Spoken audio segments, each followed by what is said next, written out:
Hey, loves. Welcome to Becoming P31 with your host, Jazzy Nicole.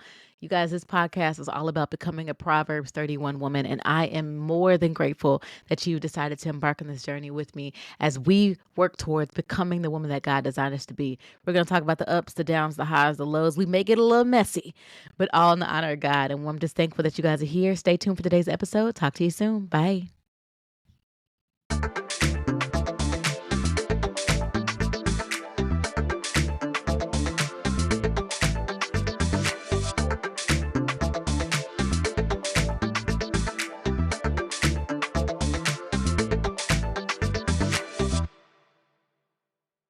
Hey, y'all. Welcome back to Becoming P31 with your host, Jazzy Nicole. Let me tap in with you and ask you guys, how are you doing? How are you feeling? What's going on? What's your week been like? Happy Tuesday.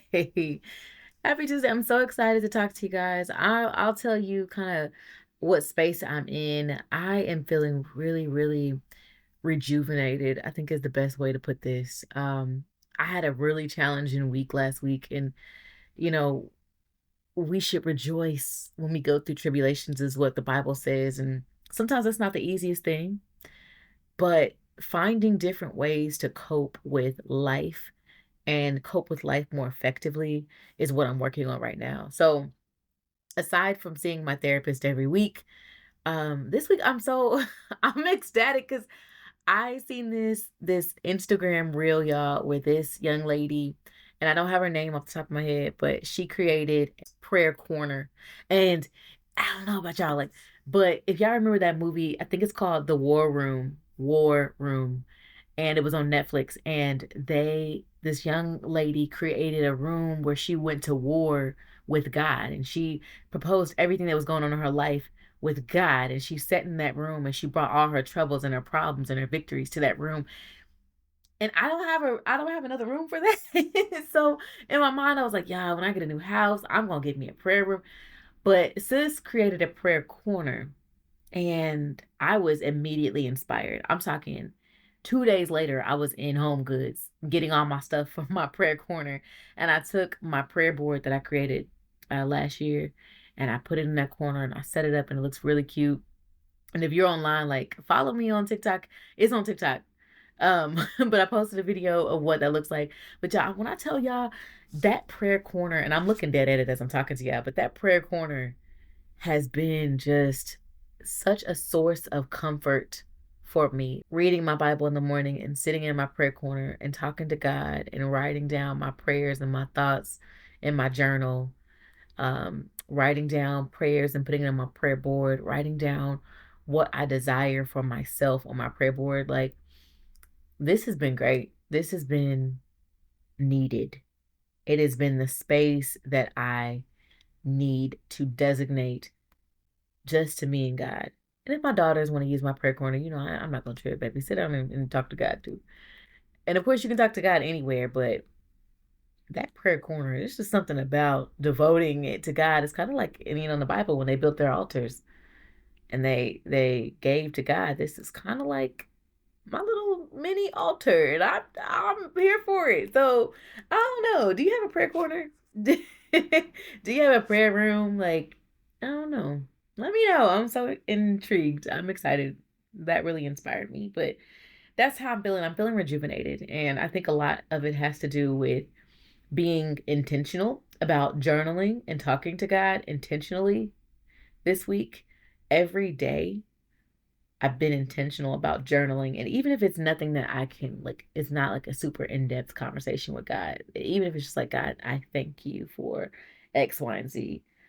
Um, Being intentional about journaling to God and sitting in my prayer corner in the morning has been pretty dope. So I'm excited, y'all.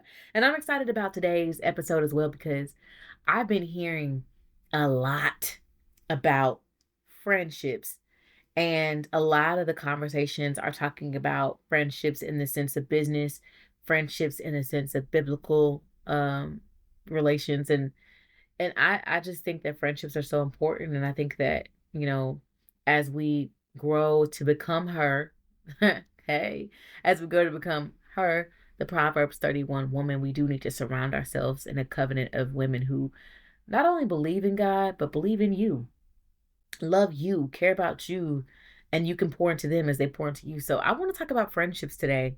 And as it relates to Proverbs 31, if we look at Proverbs 31, verse 11, and I'm paraphrasing, so make sure you bring out your Bibles, but her husband can trust her and she will greatly enrich his life. And I want to talk about that because when we think about just that verse, before I kind of go a little bit deeper into today's topic, you know, I don't know about y'all, but in my dating season, right? Dating a guy who didn't have any friends for me was like a red flag. And I don't know if that's like for y'all too. But if he tells me, I ain't got no friends, I'm a loner. What? Like that doesn't mean I'm gonna stay away from him, but it did kind of give me like a what you mean, cuz like so you don't deal with nobody? You ain't got no friends, so whose house did he go to get a plate on 4th of July? Like I don't know. That's just me. That's how I took it. Because friendship is important. Friendship is valuable. Friendship is deep. You gotta have some sort of covenant. And I think that it's important. I know that everybody's different. So this is coming from my personal opinion. I think that it is very important to have at least one, two, or three people that you can call your friend. We have so many acquaintances, and a lot of times those acquaintances come from like people we went to school with, cousins and them, you know, whatever that term looks like to you. A lot of times that's where it comes from. Like that's your acquaintance. You went to school with her, but she ain't the same. She ain't the same as she was. What's your friend circle like? What's it like? So we're gonna explore the intersections of faith and everyday life, and with those, we're also going to discuss friendships as it relates to that. So let's talk about part one. Part one. So defining healthy relationships, real quick. What makes a friendship healthy? And I'm going to stop for a second so that you can answer your own way about that. And I'll answer mine, but I'll stop for a moment. Like for you, if someone was to ask you that, like what makes a friendship healthy? I think a lot of times people consider a friendship healthy because y'all don't argue, because y'all don't really get into it. Y'all don't really bump heads. Um, you know, I don't necessarily think that defines a good friendship. I think that there are some friendships where y'all don't bump heads, but I do think the majority of friends, like y'all come from different backgrounds, so you guys are gonna have a difference of opinion, and there's nothing wrong with that. For me, having a healthy friendship is built on mutually respecting each other, having trust, having open communication, literally uplifting and supporting each other, celebrating the successes of each other's life, and really navigating challenges together. I think that's a healthy relationship. Like, I really do. What does the Bible say? Some healthy relationships. And I have a verse for you. So in church this week, it was so crazy because my pastor, was talking about relationships. He was talking about friendships. And he mentioned a verse in Proverbs, which is verse 18. I'm sorry, excuse me. Proverbs chapter 18, verse 24. A man that has friends must show himself friendly. Excuse me. Let me repeat that. A man that has friends must show himself friendly. And there's a friend that sticks closer than a brother. I don't know about you, but I love having those friends that feel like family because they become that. It's the friends of the family. What do they say? Friends are the family that you've selected. And I 100% agree. I do have some friends that I consider family, that I consider sisters. And that is a beautiful thing to have. I do think it's important to have those things. Now, when we're looking at like the biblical foundations of friendship, what does the Bible say? Proverbs 27:9 says, oil and perfume make the heart glad, but the sweetness of a friend is better than self-counsel. Shut up. You know, back in the day, because like oil was everything. Oil was money, baby. Oil was money. Oil was money. Perfume was money. That's gonna make you excited. But having a true friend is better than soothing yourself with that. I think that we all can agree. It feels really good and soothing to have a close friend that brings us joy, they bring wisdom. And the Bible really does encourage us to be around people who support us in our faith journeys. It's important to have people who support you while you seek God. It's important to have those people. I'm gonna tell you from my personal experience before we move over to part three. So when if you're unfamiliar, and it's no worries, I'll go ahead and give you a little bit of background information about myself. But in October of last year, I had this strong desire to read my word. It was like God was like tugging on me. I was like, God, what? Like, I knew God, I've been going to church since I was little, but in October, it was like, I need you to read your word. He didn't come out and say that, but I had this desire to like read my word. I even did a video on it on TikTok in October. Like, I just got this desire to read my word. Like, I need to get in my Bible. In November, y'all, I wrote on my prayer board, God, I trust you and I still believe. I wrote that on my prayer board. God, I trust you and I still believe. And I wrote down different aspects of my life that I wanted God to step into, specifically my family, my health and my fitness, my love life, and my finance. And in my finance, I told God, I said, I laid my career at your feet. I was unhappy. I worked there for 14 years and I knew the job like the back of my hand, but I was unhappy in the role that I was in. I didn't feel any satisfaction back when before COVID, y'all, when I worked in the office, I had, about 20 something employees. And in that office, we would have such a strong connection. So like they would come to me and talk to me about what was going on with them. I felt like they were more than employees to me. I felt like a family. I know that sounds corny, but that's just how I felt. And they were going through issues. And when they were going through issues, I would take them back in the hallway. There was like this back stairwell that overlooked like a pond. And it was nothing but a glass stairwell and it overlooked that pond. And we would go back there and we would talk and we would pray and we would debrief and we would just have a moment together. And that was a connection that I needed and I felt like they needed. And it was just a beautiful interaction. And having my team, like we worked in a call center, and if you've ever worked in a call center, it's not easy. It is hard. So being able to pour into their cup spiritually and then pour into mine spiritually and us battle these conversations with the customers who just wanted their issue resolved, like that was different for me and it was nice for me. And for the agents, what we call them, that I was able to get close with in that way, it was amazing. And I see them now and they're like, Jasmine, I'm like, ah. Like it was just, it felt like a family. When COVID happened and we went back home and we were all working from our homes, like you lose that sense of connection. And I know that we all experienced that during COVID. We lost that sense of connection. That disconnect is where a lot of people stopped going to church in the building. They started streaming church and probably still to this day stream church and haven't went in the building. But that connection was so needed for me. Like it was crazy. So as people started leaving the company, because we had some organizational changes. People started leaving the company. I started getting new employees. It was so hard for me as a manager and a leader to connect with people off site, from home. There's only so much you can do for employee engagement from home. And so for me, it was different. And it was hard for me to overcome that, to be the best servant leader that I knew how to be. And yeah, I built some connections. I still have connections with a lot of people that I worked with post COVID, but I was losing my desire. Like at least before COVID, I knew this job wasn't my end all be all, but I also knew I was there for a purpose. And then leaving that and working from home, it was hard for me to develop that again.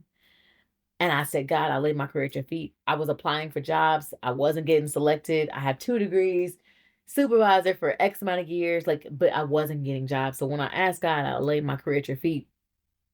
I put that on my board and I left it. Fast forward, in December, TikTok videos started doing a decent amount of numbers. I started earning income and I was saving it because I was so scared to spend it. And I was saving it to the side, y'all. And in March, God was like, I need you to submit your resignation letter. As he told me that, and I hear the word so plainly, one of my closest friends, Ashley, was sitting next to me and she was like, I was like, Ashley, I think God just told me to quit my job. And she was like, you got to listen to what God tells you. Had I had a friend who was like, are you sure? Like, I don't think God told you that. Like, had I had a friend who doubted what God was telling me, I probably would have delayed what God was calling me to do then. And friendship and supporting your journey is just so important. And not only Ashley, my friend Ariana, like these are women that I can talk to about what God is doing in me, and they will give me healthy counsel, healthy motivation, reassurance on that process. Had I not had those two friends, this journey would be so hard. And even now, they give me reassurance like, Jazz, God told you to do this. You're obviously doing the right thing. Just keep leaning into Him. Just keep listening to Him.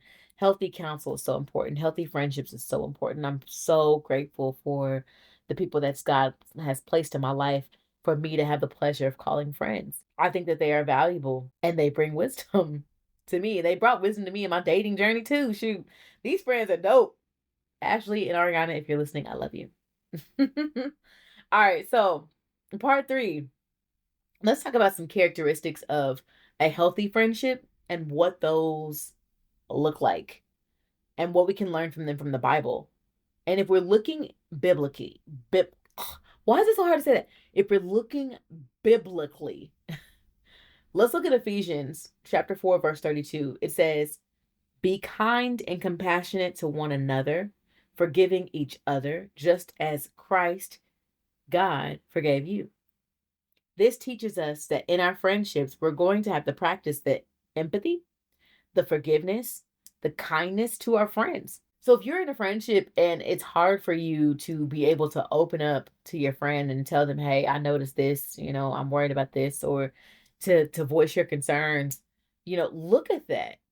And if you're on the receiving end of that and it's hard for you to accept feedback from your friend, look at that, because we should be getting healthy counsel from our friend, and healthy counsel does include, once in a while, a realignment. Yeah, I don't want no friend who can't tell me, Jazz, I see you going in the wrong direction and I'm worried about you. I don't want that friendship. I need a friend who with love, emphasis on with love, can tell me, Jazz, I see you going in the wrong direction and I'm worried about it. I want that. Please, because kindness and compassion is everything. Like I need that. Now we understand that in navigating friendship, there is no friendship or relationship that's perfect, and that we're gonna have conflicts and we're gonna have difficult times. But how do we handle those times in a way that honors God? How do you do that? If we're looking at Colossians, I feel like I'm saying that wrong, but I'm gonna ride with that. Colossians chapter 3, verse 13, it reminds us to bear with each other and forgive one another if any of you have a grievance against someone. This encourages us to work through the issues with grace and understanding. That's what it encourages us to do. So if your friend approaches you and is like, hey, friend, and it's coming out of a place of love, I noticed, you've been in this season where you're complaining. You're complaining about what's going on, but I don't see you really doing any moves to change anything. And I want to support you, but it's really hard to support you in this space where you're seeking change but not making steps towards it. That could be hard to hear. Not gonna lie. That could be hard to hear. But with a godly ear, let's accept it with the fact that they're coming to us with a heart that cares about us. They're coming to us from a place of love. And yeah, you got some people that are shady and may not do that and may not do that approach, but if you're considering them a true friend, they should be able to come to you and tell you where you're wrong, and you should be able to come to them and tell them the same. There should be no problem with that. Healthy counsel, healthy guidance.